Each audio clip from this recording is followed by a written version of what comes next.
Translators Aloud is hosting a series of readings of Swedish literature. Each month, SALTA members will present one classic or one contemporary Swedish book. This month, I'm reading from Sarah Death's translation of the classic Mårbacka by Selma Lagerlöf. We are great fans of Lagerlöf here at Norvik Press, and so we are delighted to read this extract today. So without further ado, I hope you're sitting comfortably. I'm going to read from the chapter called The Nursery Maid. They once had a nursery maid at Mårbacka whose name was Guise. She must have been a good 3 ells tall and had a big coarse face with stern sombre features. Her hands were hard, with lots of cracks in which the children's hair caught when she combed it, and she was of a mournful, gloomy disposition. Someone like that is not exactly ideal nanny material, and Mrs. Lagerlöf had been in 2 minds about whether to employ her. She had not been in service before, had had no one at home to set her a good example, and was somewhat short of common manners, having grown up at the poor croft known as Uphill, high in the forest above Mårbacka, where there was not a soul nearby. But presumably there was no one else available, so they hired her. Mrs. Lagerlöf was quite prepared for her not knowing how to make a bed, light a fire in the tiled stove, or prepare a bath, and it was easy enough to teach her, nor did she have any objection to sweeping the nursery every day, or doing the dusting, or washing the children's clothes. But what Mrs. Lagerlöf found herself simply unable to teach her was how to get on with children. She did not want to play with them, she never had a kind word for them, and she knew no stories to tell them or songs to sing them. She certainly had no wish to be unkind to them, but it was not in her nature to enjoy noisy romps and laughter. She really preferred the children to sit quietly on their chairs and neither speak nor move. Still, Mrs. Lagerlöf was relatively satisfied with her. As to her not knowing any stories to tell them, the children's paternal grandmother was still very much with them. She appeared every morning as soon as she was dressed and took a seat on the corner sofa in her bedroom. Instantly she would have all the children swarming round her, and she would sing to them and tell them stories right up until dinner time. And they also had somebody to play with, because Lieutenant Lagerlöf was always happy to horse around with them whenever he had a spare moment.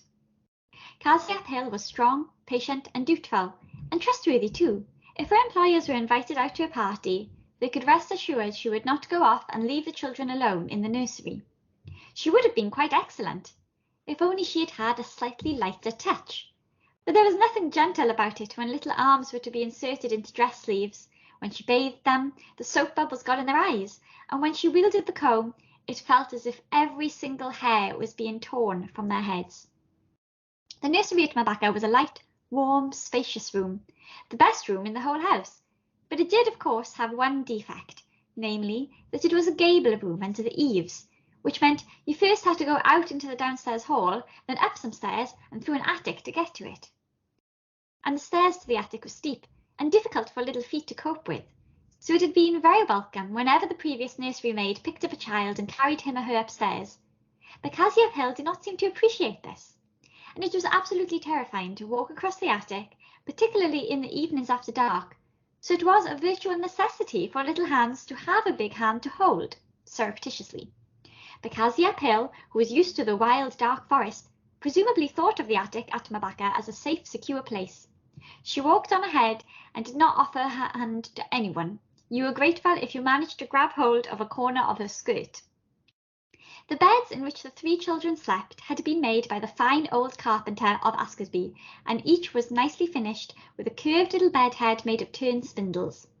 But they were truckle beds, because large though the nursery was, 3 beds still took up a considerable amount of space, and it was good to be able to stow them away during the day.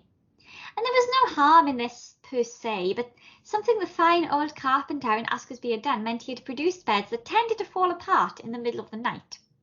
Whenever this happened to anybody, they were naturally jolted out of their sweet slumbers and, finding their bed in 2 pieces, would then try to curl up in the top half in the hope of drifting off to sleep again.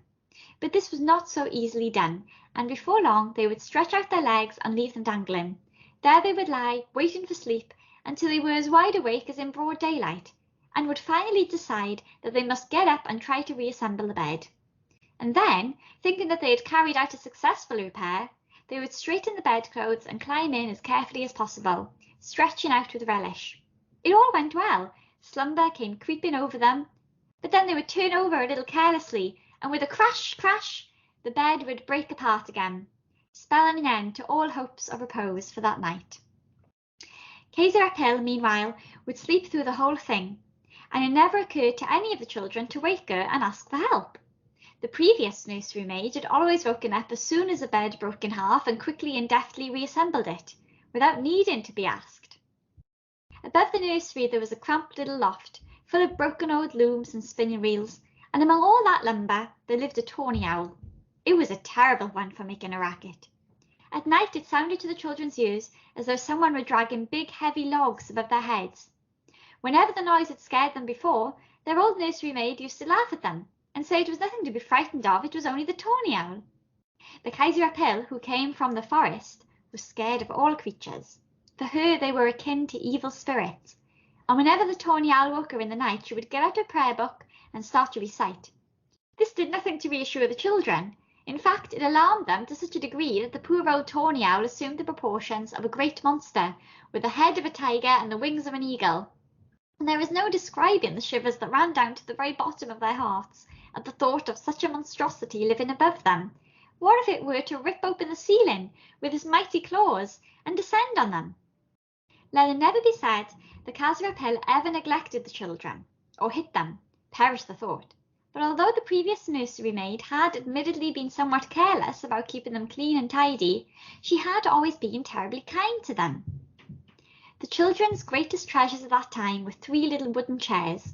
These had been gifts from the fine old carpenter of Askersby. They did not know whether this was by way of compensation for the faulty beds, but it seemed quite likely. The chairs were anything but faulty. They were strong and light. They could serve as tables and as sledges, and the children could ride around the room on them, climb on them, jump back down onto the floor. They could lay them on their sides and pretend they were buyers in stables. In fact, there was nothing they could not be used for. But the real reason the chairs were so precious to the children became clear when the chairs were turned upside down. Then you could see that on the underside of each there was a portrait of the child in question. On the first you saw a painting of Johan, a boy dressed in blue, holding a huge whip. On the next you found Anna, a pretty little girl wearing a red dress and a yellow shepherdess hat and smelling a bunch of flowers. And the third showed Selma, a toddler in a blue dress and striped pinafore, with nothing in her hands and nothing on her head.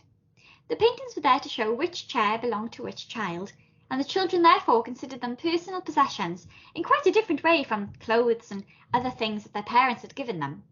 Clothes were continually handed down from one to the next. The children repeatedly saw this in action, and the nice toys were locked away or stowed high up on the corner cupboards in the drawing room. But nobody would think of depriving them of the chairs, marked with their own images. That was what made it so terrible of Kaiser Appel to put all 3 chairs on top of the tall birchwood chest of drawers, as she sometimes did, so the children could not reach them. Now, admittedly, she had just been on her hands and knees scrubbing, and the children made messy marks on the wet floor when they dragged their little chairs across it. But the previous nursery maid would never have had the heart to take their chairs from them, even for a moment.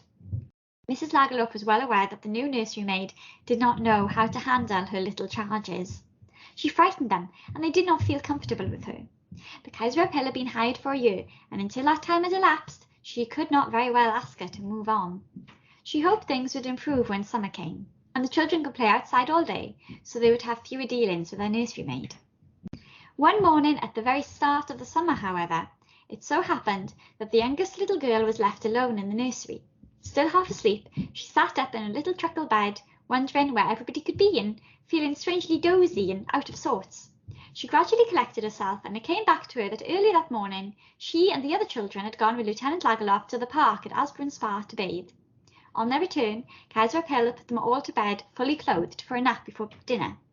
But the beds on which Anna and Johan had been lying were now empty, and she realised that they had got up and gone off somewhere. Perhaps they were already down in the garden, playing. She felt a little peeved that they had gone and left her alone in the nursery, but there was nothing to be done about it. She would just have to wriggle out of bed and down onto the floor and go after them. She was 3½ years old and perfectly capable of opening the door and descending the attic stairs. But crossing the attic all by herself was the most daring of ventures, and she listened out in the hope that someone might come and fetch her after all. No, there were no footsteps on the stairs. She would have to risk the crossing unaided. But when she tried to get out of bed, she could not. She tried over and over again, but she kept sinking back. Her legs felt as though they did not belong to her. She had no power over them.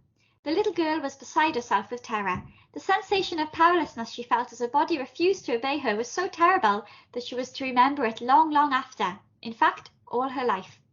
Naturally, she began to cry. She was desperate and distraught, and there was no grown-up on hand to help and console her. But she was not alone for long. The door opened, and there stood Casia Pill. "Aren't you coming down for dinner, Selma?" she said. "The grown-ups have—" That was as far she got. The little girl was oblivious to the fact that it was the gruff nursery maid in the doorway. In the depths of her despair, all she saw was that a grown-up had arrived, someone who could help her. She stretched out her arms towards her. "Come and get me, Casia Pill," she cried. "Come and get me." When Casia Pill went over to the bed, Selma threw her arms around the nursery maid's neck and clung to her as tightly as no child had ever done before. A little tremor ran through Casia Pill. She was unable to keep her voice entirely steady as she asked, "What's the matter, Selma? Don't you feel well?"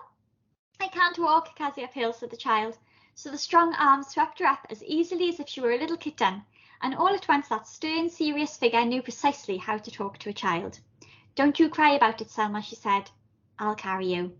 And with that, it seemed to the little girl that all her sorrow had been wiped away. She no longer felt frightened or distressed. What did it matter that she could not walk by herself, if Casia Pill was prepared to carry her? Nobody needed to tell her this. It was plain enough to her that anyone who had an ally as splendidly strong as Casia Pill had nothing to complain of.